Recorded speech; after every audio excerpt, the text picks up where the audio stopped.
सबसे पहली चीज जो आप लोगों को करनी है, ये एक आंसर शीट आप लोगों को दिखाई दे रही है, इस तरीके की आंसर शीट आपको एग्जाम में मिलती है। ठीक है, तो मैंने ये पूरा का पूरा पेपर जो लिखा था, मैं आपको एक एक चीज बताऊंगी कि क्या क्या चीजें आपको फॉलो करनी है, कैसे कैसे आपको लिखना है। तो सबसे पहली और सबसे इंपॉर्टेंट चीज जो आप लोग करेंगे, अगर आपको पेपर दिख रहा होगा, कि आपको साइड में मार्जिन बनाने हैं। ठीक है, अब ये जो मार्जिन होना चाहिए, इधर जितना है उधर ही इतना होना चाहिए। दोनों साइड आप बराबर का मार्जिन रखेंगे। ये ऑलरेडी बना हुआ आता है, ये आप बनाएंगे। ठीक है, बहुत से बच्चे क्या करते हैं, इतना दूर दूर तक मार्जिन कर देते हैं, फिर इतना सा स्पेस रहता है, सोचते हैं हमारा आंसर और बड़ा लगेगा, बट ऐसा आपको नहीं करना है। तो पहली चीज जो है वो है आपका मार्जिन। दूसरी चीज आप देख सकते हैं ऊपर ही ऊपर मैंने लिखा है सेक्शन ए रीडिंग। आपके एग्जाम में 4 सेक्शंस होते हैं। 4 सेक्शंस जो है, सेक्शन ए, फिर आप देख सकते हैं यहां पर सेक्शन बी, फिर आप देख सकते हैं यहां पर सेक्शन सी, और फिर आपको दिख रहा है सेक्शन डी।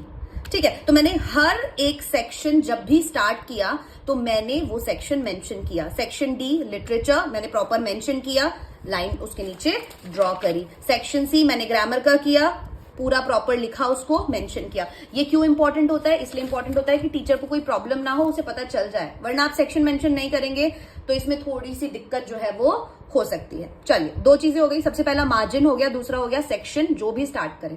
फर्क नहीं पड़ता, आपको अगर सेक्शन बी स्टार्ट करना है आप सेक्शन बी स्टार्ट कर दो, आपको सेक्शन सी स्टार्ट करना है आप सेक्शन सी स्टार्ट कर दो, आपको सेक्शन डी स्टार्ट करना है डी स्टार्ट कर दो, पर मेंशन कर दो कि कौन सा सेक्शन आप करना चाहते हो। अब उसके बाद क्वेश्चन नंबर, ये मेंशन करना बहुत जरूरी है। फॉर एग्जाम्पल आपका रीडिंग सेक्शन वाला पार्ट आता है, एक क्वेश्चन के 5 क्वेश्चन होते हैं, है ना। क्वेश्चन नंबर 1 में 5 पार्ट पूछे हैं, तो हमने क्वेश्चन नंबर 1 डाला, आंसर ए डाला कि ए का आंसर दे रहे हैं हम। फिर हमने 3 लाइन में अपना आंसर खत्म किया, लाइन का गैप दिया, प्रॉपर लाइन ड्रॉ करी, देन एक लाइन छोड़ के। तो इससे हमें पता चला कि एक क्वेश्चन से दूसरे क्वेश्चन के बीच में हमें कम से कम 2 लाइन का गैप रखना है। ठीक है, 2 लाइन का गैप हमें मेंटेन करना है। अब एक चीज और मैं इससे बताना चाहूंगी, वो ये कि यूपी बोर्ड की अगर मैं बात करूं तो जैसे 3 नंबर का सवाल पूछते हैं, 3, 3, 6, 3, 9, है ना।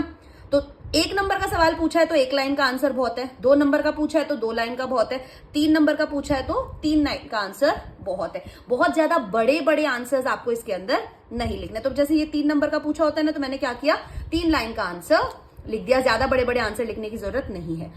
एक क्वेश्चन के बाद जब दूसरा क्वेश्चन स्टार्ट किया, मैंने 2 लाइन का गैप दिया, प्लस मैंने लाइन ड्रॉ करी, प्लस मैंने अगला क्वेश्चन का नंबर डाला कि भाई अब मैं आंसर बी कर रही हूं। अब आप आंसर सी कर रहे हैं तो आप सी डाल सकते हैं, डी कर रहे हैं तो आप डी डाल सकते हैं।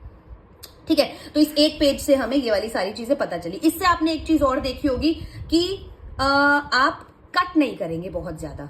अगर हम बहुत ज्यादा काटा पिटी वगैरह नहीं करते हैं तो हमारा पेपर बहुत अच्छा दिखाई देता है। ठीक है, तो हमने सबसे पहले जाना मार्जिन, फिर हमने जाना सेक्शन, फिर हमने जाना कि क्वेश्चन नंबर हमें कैसे डालने हैं। ठीक है, अब उसके बाद अगर ऐसे आंसर्स हैं, जैसे ई का भी 3 पार्ट है, तो वो 3 पार्ट भी हमें मेंशन करने हैं। ABCD तो हमने मेंशन कर दिया, पर ई वाला पार्ट है, तो ई वाले पार्ट में 3 सवाल है, तो हम 1 डालेंगे, देन 2 डालेंगे, देन 3 डालेंगे, ये भी मेंशन करना जरूरी है। ठीक है, ये चीज समझ में आ गई। अब हमने अगला सेक्शन शुरू किया, हमने प्रॉपर लाइन ड्रॉ किया, देन हमने डाला सेक्शन बी। अब यहां पर अगर आप देखोगे तो ये आर्टिकल राइटिंग का है क्वेश्चन। ठीक है, तो बच्चे ये पूछते हैं मैम आर्टिकल राइटिंग का कैसे करें। बेटर है कि अगर आप एक नए पेज से शुरू करना चाहते हो, आप नए पेज से भी शुरू कर सकते हो, बट क्योंकि यहां पर बहुत सारा स्पेस बाकी था, ठीक है, तो हमने यहीं से शुरू कर दिया, कोई दिक्कत नहीं है इस चीज में भी। बट अगर आप चाहें तो आप एक न्यू पेज से भी स्टार्टिंग कर सकते हैं। कितना बड़ा लिखना होता है, अब मैंने, अगर आप देखोगे 10 नंबर का ये सवाल है, तो मैंने यहां से स्टार्ट किया था, ये एक पूरा पेज तो मुझे लिखना ही लिखना है। तो मैं बच्चों को हमेशा बोलती हूँ कि 1.5 पेज का आंसर आप लोग लिखेंगे। ठीक है, 1.5 पेज तो आपको लिखना ही लिखना है अगर 10 नंबर का सवाल है तो। यहां पर हमने क्या किया, हमने अपना बीच में सेंटर में क्या डाला, टाइटल डाला, उसके नीचे बाय ABC डाला और स्टार्ट कर दिया। अब यहाँ पे अगर बहुत कम स्पेस है, मान लो ये 2 लाइन बची नहीं है, ऐसा नहीं है आप टाइटल यहाँ पे इन दोनों लाइंस में डाल रहे हो एंड देन यहाँ से लिखना शुरू करो, नहीं, फिर तो आप यहीं से शुरू करो। बट यहाँ पे अगर 2-3 लाइंस आने की स्पेस है, ठीक है, तो आप यहां से शुरू कर सकते हो। क्लियर? तो अब इसमें एक चीज और, ये वाली बात समझ में आ गई। अब है इसमें अंडरलाइन वाला पार्ट। देखो, ये जो मैंने लिखा है यहां पर, ये जो मैंने लिखा है, फोकस आ गया होगा वापस से, हर एक चीज मैंने कितने प्रॉपरली अंडरलाइन की है। जो चीज मुझे लग रहा है कि टीचर को पढ़नी चाहिए, टीचर का दिमाग, ध्यान सब इस पे जाना चाहिए, मैंने पूरा लिखने के बाद लास्ट में इसको अंडरलाइन करा। ठीक है, साथ साथ अंडरलाइन करते हुए नहीं चला, मैंने लास्ट में उसको अंडरलाइन करा प्रॉपर।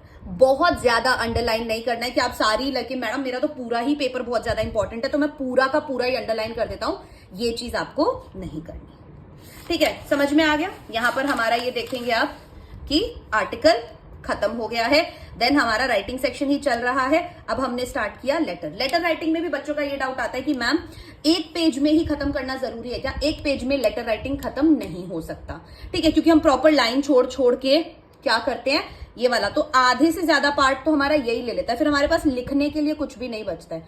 और फॉर द सेक कि एक ही पेज में खत्म होना चाहिए, हम अपने मार्क्स के साथ कॉम्प्रोमाइज नहीं कर सकते। इसीलिए अगर आपका 2 पेज में आ रहा है कोई दिक्कत वाली बात नहीं है। ठीक है, जैसे मेरा यहां से मैंने यहां पर एड्रेस लिखा, डेट लिखा, डेजिग्नेशन लिखा, ये सारी चीजें सब्जेक्ट तक मेरा यहां पर आया, तो इतना पोर्शन अगर एक पेज में आ रहा है तो यहीं से शुरू कर दो। ठीक है, बट ऐसे नहीं कि केवल रिसीवर एड्रेस और डेट आ रही है तो रिसीवर एड्रेस और डेट लिख दी फिर बाकी का इधर लिख दिया, ऐसे मत करना। ठीक है ना, अगर आधा पेज है आपके पास तो यहां से शुरू कर सकते हो, वरना एक नए फ्रेश पेज से शुरू कर दो, कोई प्रॉब्लम नहीं। फिर मैंने यहां पर अपने लेटर को आप देख सकते हो 3 पैराग्राफ्स में डिवाइड किया। ये सारी वही लाइंस है जो मैंने आपको लिखवाई हुई है। कितना बड़ा दिखता है देखो आंसर, है ना? ये पूरी वही लाइंस थी इंट्रोडक्शन वाली। अगर आपको कुछ भी नहीं आता है तो ये लाइंस तो मैंने ऑलरेडी बताई हुई है, बीच का पोर्शन आपको लिखना होता है बस थोड़ा बहुत, राइट? कॉमा वगैरह मैंने नहीं लगाया हुआ है। लाइन ड्रॉ करने से प्रॉपर एक फॉर्मेट में दिख रहा है। 3 पैराग्राफ्स में मैंने इसको डिवाइड किया है एंड अगेन मैंने इंपॉर्टेंट पार्ट्स को अंडरलाइन भी किया है। जैसे मैंने प्रॉब्लम अंडरलाइन कर दी, उस प्रॉब्लम मतलब क्या क्या 3 दिक्कतें हो रही हैं उस चीज की वजह से। जैसे यहाँ पर इलेक्ट्रिसिटी ब्रेकडाउन की वजह से क्या क्या प्रॉब्लम आ रही है, अंधेरा हो रखा है, सड़कें अंधकार में है, ठीक है, एक्सीडेंट्स बहुत ज्यादा होते हैं, ठीक है, बच्चे रात में पढ़ाई नहीं कर पाते हैं, रॉबरी होती है घर में। तो मैंने उन पार्ट्स को अंडरलाइन कर दिया ताकि टीचर फटाफट से ये 4 चीज देखेंगे और यहाँ पे आपको मार्क्स दे देंगे। ठीक है, तो 3 के अंदर मैंने इसको फिनिश कर दिया एंड देन लास्ट में thanking you yours truly XYZ जो भी दिया हुआ है आपके क्वेश्चन। ठीक है, ये हमने यहाँ पर खत्म किया। उसके बाद बारी आ गई ग्रामर सेक्शन की कि ग्रामर सेक्शन कैसे करना है। देखो 2 तरीके हैं ग्रामर सेक्शन को करने के। एक तो ऐसा कि हमने सेक्शन डाला, अपने आंसर्स लिखने शुरू करें, तो हमने डाला क्वेश्चन नंबर 4 ए का ऑप्शन नंबर 1 आंसर है जो ऑब्जेक्टिव टाइप है, बी का ऑप्शन नंबर 3 आंसर है। एक और तरीका है इसको करने का, फॉर एग्जाम्पल यहां मैं लास्ट में अगर आप लोगों को बताऊं तो जैसे क्वेश्चन नंबर 4 है, ठीक है, तो जैसे यहां पर था ए का आंसर जो है आप ऐसे लिख सकते हो ऑप्शन 1, ठीक है, और उसके बाद जो भी ऑप्शन है उसको भी लिख दो।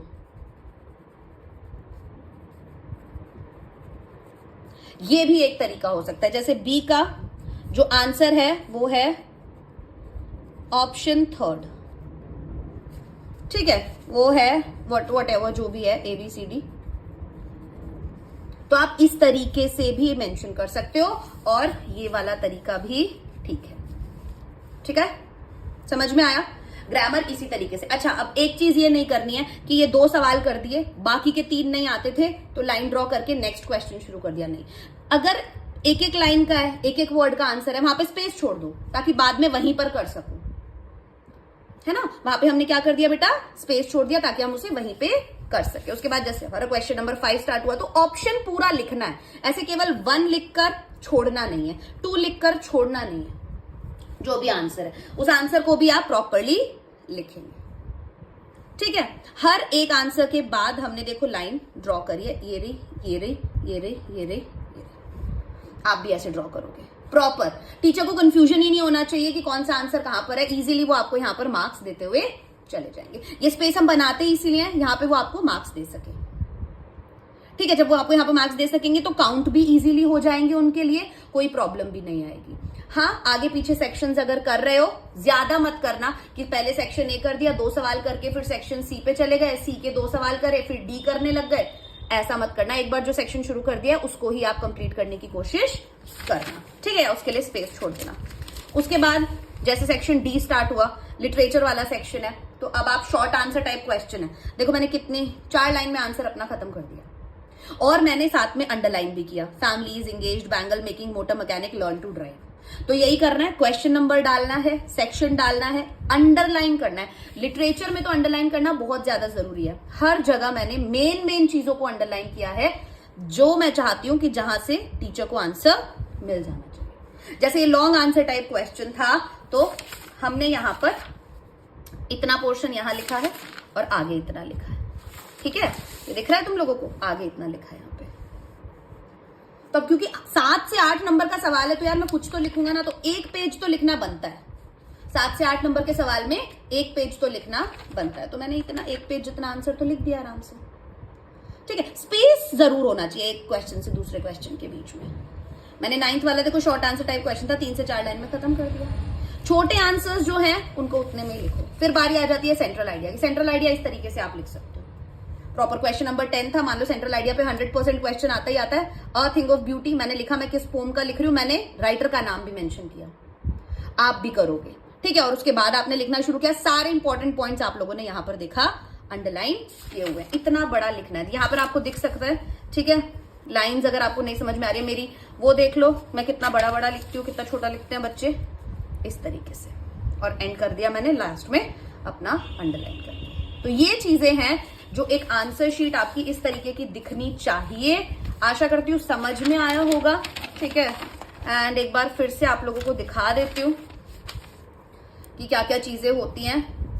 मार्जिन छोड़ना जरूरी होता है, सेक्शन मेंशन करना जरूरी होता है, क्वेश्चन नंबर मेंशन करना जरूरी होता है, ठीक है। अगर ऑप्शंस वाले हैं तो वो ऑप्शंस भी मेंशन करने जरूरी होते हैं। ग्रामर वाला पोर्शन है, ग्रामर वाला पोर्शन है तो जो भी आंसर ठीक है उस वाले आंसर को मेंशन करना जरूरी होता है, ठीक है। हर एक के बाद आपको लाइंस ड्रॉ करनी है, ये सारा काम एंड में करना है। लिटरेचर वाले पोर्शन में जो इंपॉर्टेंट पार्ट्स हैं, जो कीवर्ड्स हैं, की फ्रेजेस है, सब कुछ आप क्या करेंगे, अंडरलाइन करेंगे। क्लियर?